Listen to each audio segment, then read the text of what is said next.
warahmatullahi wabarakatuh. Pada kesempatan kali ini, saya akan membahas tentang statistika inferensi. Di sini kita akan bahas mengenai dua topik utama, yaitu yang pertama, pengujian homogenitas varians dua populasi dengan menggunakan varian sampel. Dan yang kedua yaitu uji hipotesis mengenai selisih dua rata populasi dengan menggunakan uji T. Langsung saja kita menuju ke pembahasan yang pertama, yaitu pengujian homogenitas varians dua populasi dengan menggunakan varian sampel. Pengujian homogenitas dimaksudkan untuk memberikan keyakinan bahwa sekumpulan data yang dimanipulasi dalam serangkaian analisis memang berasal dari populasi yang tidak jauh berbeda keragamannya. Di sini, pengujian homogenitas dua populasi dilakukan dengan uji F. Berikut penjabaran rumus F. Nah, selanjutnya kita akan memasuki ke topik utama yang kedua, yaitu uji hipotesis mengenai selisih dua rata populasi dengan menggunakan uji T.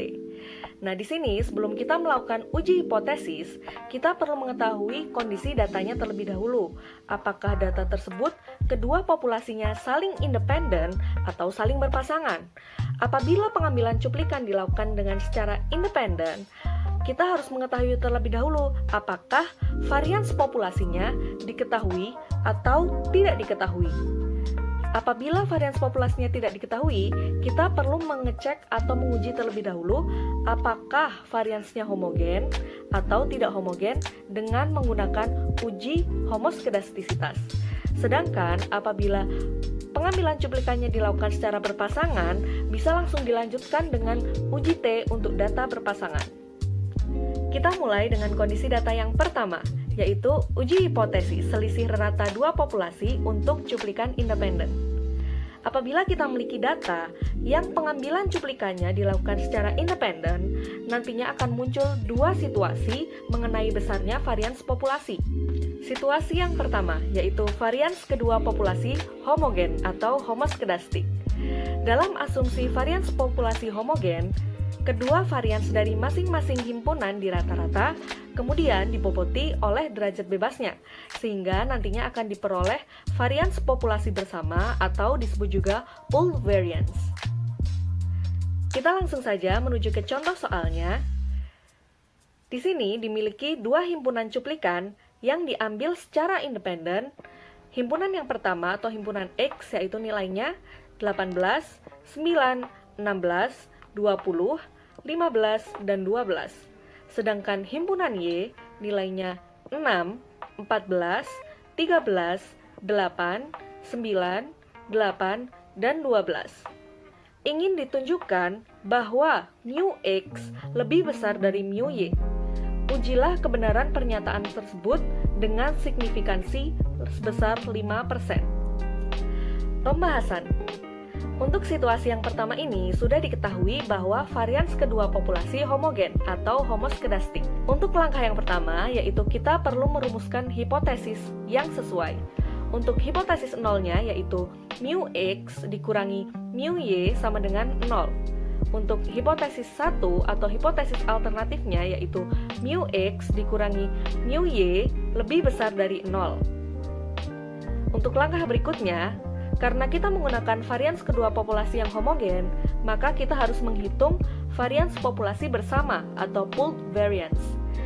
Pooled variance atau varians populasi bersama atau kita sebut sebagai SP bisa dihitung dengan rumus berikut. Sehingga nantinya akan diperoleh sebesar 12,18. Berikut adalah perhitungan untuk nilai T hitung untuk data dengan varians populasi homogen. Dengan soal yang kita miliki, kita akan memperoleh nilai T hitung sebesar 2,57.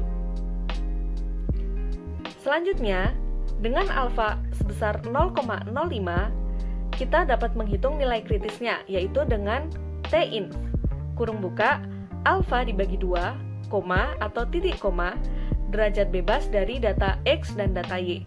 Sehingga pada soal kali ini kita akan memperoleh nilai kritis sebesar 1,8. Sehingga diperoleh kesimpulan sebagai berikut. H0 tertolak Karena nilai T hitung berada di sebelah kanan atau lebih besar dari batas kritis, sehingga benar bahwa mu X lebih besar dari mu Y. Selain dengan menggunakan batas kritis, kita juga dapat menguji hipotesisnya dengan menggunakan p-value, yaitu dengan menggunakan t-dis, kurung buka, t, derajat bebas dari data X dan data Y, 1. Sehingga dalam kasus ini akan diperoleh nilai p-value yaitu sebesar 0,01. Kemudian dibandingkan dengan nilai alfa. Sehingga akan diperoleh kesimpulan yaitu H0 tertolak karena nilai p-value lebih kecil dari nilai alfa, sehingga benar bahwa mu X lebih besar dari mu Y. Situasi yang kedua, yaitu apabila varians kedua populasi tidak homogen atau heteroskedastik. Apabila varians kedua populasi tidak sama, maka varians kedua cuplikan tidak perlu digabungkan, melainkan tetap dipisah. Sehingga statistik ujinya yaitu dihitung sebagai berikut. Selain itu, untuk perhitungan derajat bebas juga mengikuti pendekatan Welch-Satterthwaite, yaitu sebagai berikut. Selanjutnya, contoh soal. Untuk soal yang kita gunakan masih sama dengan soal yang sebelumnya, namun yang membedakan adalah situasinya. Untuk situasi yang kita gunakan saat ini adalah varians kedua populasi tidak homogen atau heteroskedastik. Langkah yang pertama yaitu perumusan hipotesis sesuai dengan kasus yang ada, yaitu untuk hipotesis nolnya mu X dikurangi mu Y sama dengan 0, dan untuk hipotesis satunya mu X dikurangi mu Y lebih besar dari 0. Berikut perhitungan nilai T hitung untuk data dengan varians populasi tidak homogen atau heteroskedastik. Sehingga dalam kasus ini kita akan memperoleh nilai T hitung sebesar 2,51. Nilai batas kritis untuk data dengan varians kedua populasinya tidak homogen atau heteroskedastik yaitu menggunakan nilai T kritis bersama. Untuk perhitungannya sebagai berikut. Sehingga diperoleh nilai T kritis bersama sebesar 1,99.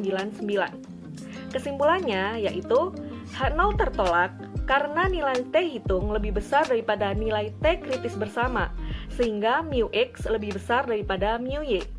Dapat pula dilakukan uji hipotesis menggunakan nilai p-value dengan perintah yang sama yaitu dengan menggunakan t-dis. Namun yang membedakan adalah nilai derajat bebasnya. Nilai derajat bebas dihitung dengan menggunakan pendekatan Welch-Satterthwaite, yaitu sebagai berikut. Uji hipotesis selanjutnya yaitu uji hipotesis selisih rata dua populasi untuk cuplikan berpasangan. Cuplikan berpasangan menyebabkan kedua set data tidak saling independen. Contohnya di sini adalah untuk pengujian sebelum dan sesudah yang dikenakan pada satu set data. Dengan demikian, uji hipotesis ini adalah uji hipotesis untuk selisih. Contoh soal. Kita akan gunakan 9 pasangan data berikut ini. Hasil ubinan sebelum ada DAM atau kondisi pertama yaitu 10, 3, 4, 7, 8, 5, 8, 4, dan 5 KU. Setelah ada DAM atau kondisi 2 yaitu 11, 15, 18, 17, 11, 9, 4, 15, dan 8 KU. Berdasarkan fakta ini, betulkah bahwa bendungan menaikkan hasil alfa sama dengan 0,05? Pembahasan. Yang pertama kita lakukan adalah perumusan hipotesis.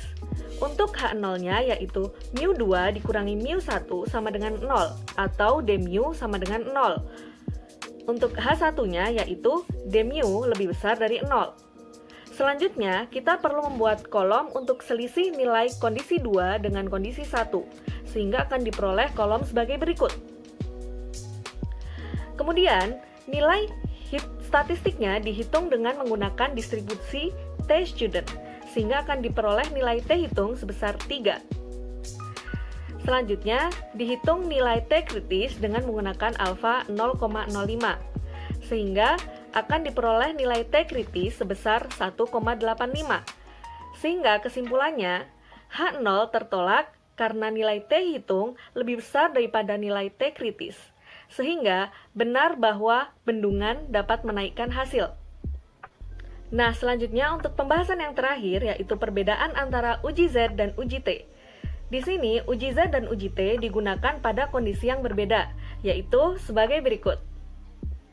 Sekian penjelasan dari saya. Terima kasih. Wassalamualaikum warahmatullahi wabarakatuh.